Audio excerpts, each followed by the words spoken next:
هاو نیشتمانانی خۆشەویست، نەتەوەی سەربەرزی کورد و خەڵکی خەباتکار و ڕزگاری خوازی کوردستان، جارێکی تر نەورۆز هاتەوە، نەک هەر وەک سەرەتای بەهار و ساڵێکی نوێ، بەڵکو وەک نیشانەیەک کە ئێمە چووینەتە ناو قۆناغێکی چارەنووسسازەوە لە مێژووی ناوچەکە و خەباتی نەتەوەکەماندا. نەورۆزی ئەمساڵ پەیامێکی لە ناخیدا هەڵگرتووە کە سەروترە لە هیوا و هومێت، پەیامێک لە گۆڕانکاری گەورە و دووبارە پێناسەکردنەوە و سەر لە نوێ داڕشتنەوەی داهاتوومان. نەورۆز بۆ نەتەوەی کورد ڕۆژێکی مێژوویی و پیرۆزە کە لە دڵی مێژووی خەبات و ئازادی خوازیدا ڕیشەی داکوتاوە. هەر بۆیە نەورۆز هەمیشە وەک ئاگری هیوای ئازادی و نیشانەی زیندووبوونی ڕوحی خەباتی نەتەوەی کورد بۆ ڕزگاری لە داگیرکاری دەمێنێتەوە. هەر ساڵێک کە ئاگری نەورۆز لەسەر شاخ و گوند و شارەکانی کوردستان دەکرێتەوە، پەیامی یەکگرتووی و هیوا و دڵخۆشبوون بە دوا ڕۆژی گەشت بڵاو دەکاتەوە، پەیامی ئەوەی نەتەوەیەک کە هەزاران ساڵ مێژوو کولتوری خۆی پاراست بێت هەرگیز سەرنجامی خۆی لەدەست نادا. نەورۆزی 2726 کوردیتان لێ پیرۆز بێ. ڕۆژهەڵاتی ناوەڕاست لە ئێستادا چۆتە ناو قۆناغی گۆڕانکاری بنەڕەتیەوە، قۆناغێک کە دەتوانرێ ناوی بنین دیزاینکردنەوەی ژیۆپۆلیتیکی ناوچەکە. کوردستان و ناوچەکە بەرەو نەزمێکی نوێی جیهانی هەنگاوداوێن، ئەو نەزمەی کە لە ماوەی سەدەی ڕابردوودا لەسەر بنەمای ڕێکەوتنی نێوان زلهێزە بیانی و جیهانیەکان و بەبێ ئیرادەی بەشی زۆری نەتەوەکان پێکات بوو، ئێستا خەریکە تێک دەڕوخێت. ئەو سنوورانەی کە لەسەر بنەمای بەرژەوەندی دەوڵەتە داگیرکەرەکان چێشراون، ئیتر ڕنگدانەوەی واقعە سیاسی و کولتوری و کۆمەڵایەتیەکان نین.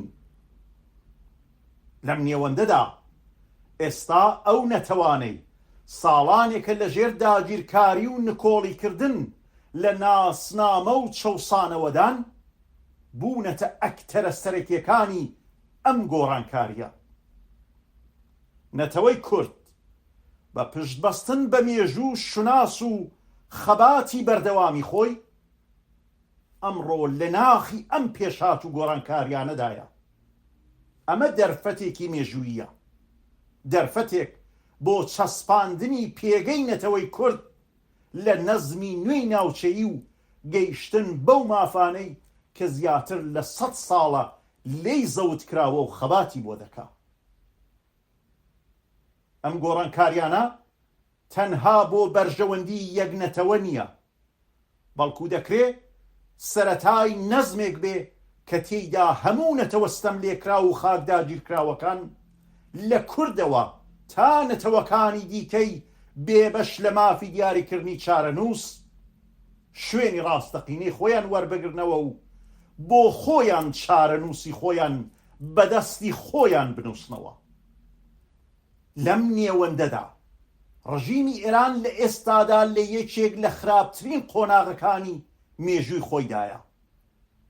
زنجیرەی قەیرانی هاوکات، ئابووری، کۆمەڵایەتی، سیاسی و نێودەوڵەتی و شەڕ بە تونترین شێوە سیستمی ئەم ڕژیمەیان پاسیفتر و ناسەقامگیرتر و بەرەو داڕوخانی یەکجارەکی بردووە.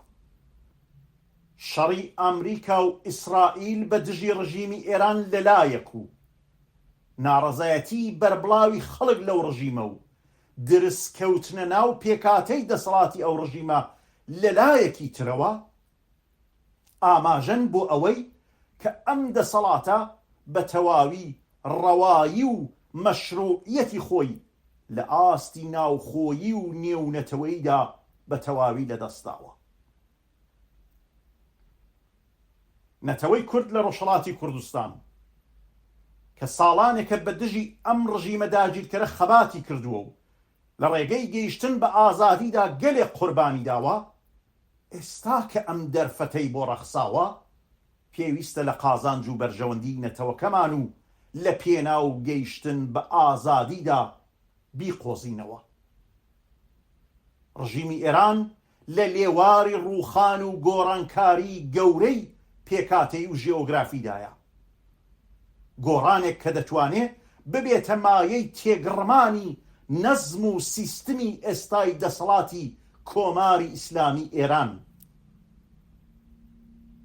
ئەم دۆخە مێژوویەی ئێستا و ئەم هەلومەرجەی ڕەخساوە ئەگەر لە دەستی بدەین ڕەنگە بۆ 100 ساڵی تریش دووبارە نەبێتەوە. بۆیە دۆخی ئێستا بەرپرسیارەتی گەورەمان دەخاتە ئەستۆ. ڕۆژهەڵاتی کوردستان دەتوانێت ببێتە داینەمە و هێزی بزوێنەر و یەکلایکەرەوەی پێشات و گۆڕانکارەکانی ئێرانی ئێستا و ناوچەکە بەگشتی.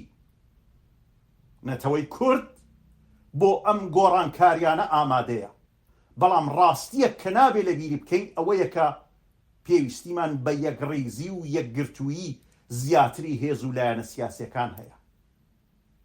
ئەمڕۆ یەکگرتووی دروشم نییە، پێویستێکی مێژووی و حەیاتیە، یەکڕیزیەک لەسەر ئامانجە سەرەکیە نەتەوەیی و نیشتیمانیەکانمان.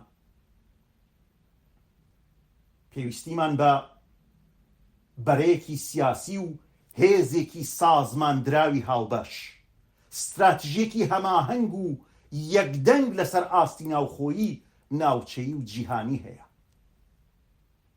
هاوپەیمانی چەند ڕێکخراوی سیاسی کوردستانی ئێران و یەکگرتنی پارتی سربەخۆیی کوردستان و بزوتنەوەی سربەخۆیی خوازانی کوردستان هەنگاوێکی گرنگ و پڕمانایە و پێویستێکی مێژوویی و هەنووکەییە و جیالەوەی نیشانەی هەستکردنە بە بەرپرسیارەتی نیشان دەدا کە یەکگرتووی و هاوکاری دەتوانێت هێزی نەتەوەی کورد زیاتر بکە و ڕێگەی خەبات بۆ مافە نەتەوەییەکان ڕوونتر بکە.